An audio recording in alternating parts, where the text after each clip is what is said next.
Good morning ma'am. বাচ্চারা কালকে তো সরস্বতী পুজো, সবাই তাড়াতাড়ি চলে আসবি। ঠিক আছে ম্যাম। আর হ্যাঁ, তোরা কি সরস্বতী পুজোর আগে কুল খাসনি তো? না ম্যাম। আমি তো কুল খেয়েছি। কেউ কিন্তু কুল খাবি না। না ম্যাম, আমিও খাইনি। সরস্বতী মা মহা পাপ দিবে তোদের।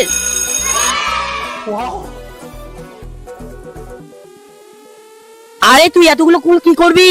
আরে খাবো। এই রে, তুইও খা। না, ম্যাম কি বললো তোর মনে নেই? সরস্বতী পূজার আগে কুল খেতে হয় না। আরে কোথাও লেখা আছে কি সরস্বতী পূজার আগে কুল খেতে হয় না? এই নে। দে দিচ্ছি যখন খেয়েই নেই। বড়া, তুই জানিস আমি কে? মা সরস্বতী বিদ্যা দেবী, আর তুই আমার পুজোর আগে কুল খেয়ে নিয়েছিস। না না না তোর আমি আজ থেকে বাসযন্ত্র বন্ধ করে দেবো। ইয়া! না